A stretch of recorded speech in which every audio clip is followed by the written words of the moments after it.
Hi, my name is Kelp, and this is the Lion of Poetry. Today, as you can see, I'm wearing a suit. You'll soon find out why. And I'm going to don for you the closest that I have to a working class hat. Because today, we're going to be exploring a working class poet, Pablo Neruda. Considered by many to be the poet laureate of Chile, Pablo Neruda was born in 1904 and died in the year 1973. He was undoubtedly one of the greatest poets to write in the Spanish language, and he won the Nobel Prize for Literature in 1971. Now, like many of the poets that we've seen in our other episodes, Neruda started writing poems at an early age. His first volume of poetry was published when he was 19 years old. But even though he had initial success and renown as a poet, he found that he couldn't sustain himself financially by just writing poetry. So he pursued a governmental career path, which started with diplomatic postings in places like Java and Burma and Singapore, places he'd never been to, which ultimately landed him in Spain in the mid-1930s. There he met and became friends with many of the local poets and writers, most notably the great Spanish poet Garcia Lorca. Neruda was in Spain when the Spanish Civil War erupted in 1936, which pitted a democratically elected government backed by the socialists and communists against a fascist threat by Francisco Franco and his followers. Many historians see the Spanish Civil War as kind of Act One for World War II, and somewhat foreboding because Franco and his fascists were the ones that were victorious in the Spanish Civil War, with disastrous consequences to anyone who had opposed them. This included the great poet Garcia Lorca, who was an outspoken socialist/communist and who was assassinated by Franco's army.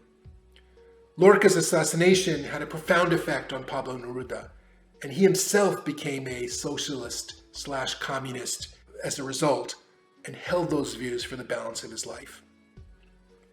Now, I don't want to go into Neruda's politics too deeply, except to say that he was a major figure on the left in Chilean politics for many, many years. He served as a senator, and because of his political views, he was forced to go into exile in the late 1940s and early 1950s.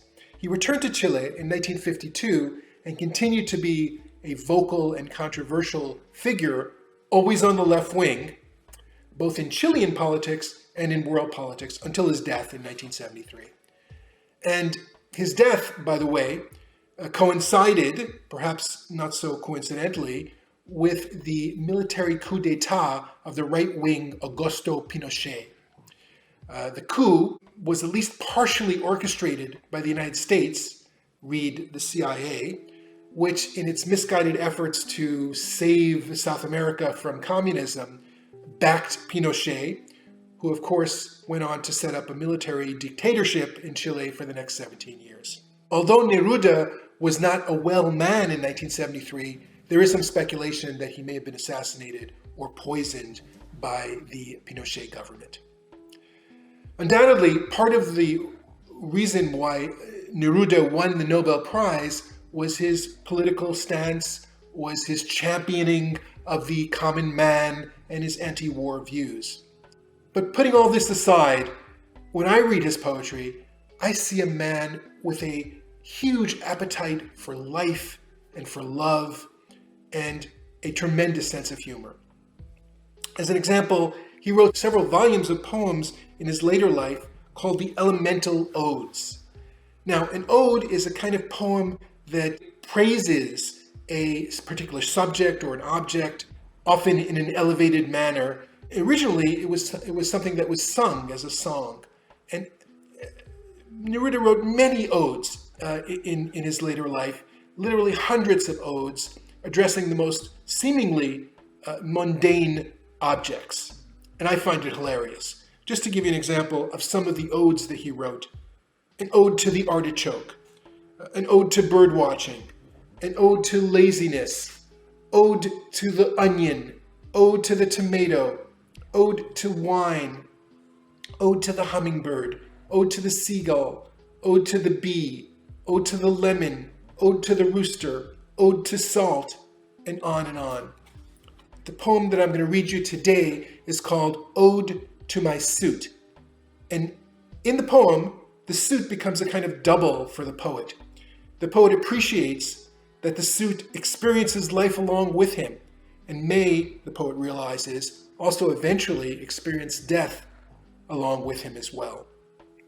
The poem is an appreciation for what we take for granted, the clothes on our back that fit to our form and allow us to live our lives. And now, Ode to My Suit by Pablo Neruda. Ode to my suit. Every morning you wait on a chair, suit, for my vanity, my love, my hope, my body to fill you. I have hardly emerged from sleep. I leave the water. I enter your sleeves. My legs search for the hollow of your legs. And thus embraced by your untiring loyalty, I go out to walk the pasture. I enter poetry. I look through the windows. Things, men, women, events, and struggles keep shaping me, keep confronting me, making my hands work, opening my eyes, wearing out my mouth, and thus, suit, I also keep shaping you, pushing out your elbows, tearing your threads, and thus your life grows in the image of my life. You flap and rustle in the wind as if you were my soul. At bad moments you cling to my bones, empty. At night, darkness and dream, people with their phantoms, your wings and mine. I ask whether someday a bullet from the enemy will stain you with my blood, and then you will die with me. Or perhaps it may not be so dramatic, but simple, and you will gradually get sick, suit, with me. You will grow old with me, with my body, and together we will enter the earth.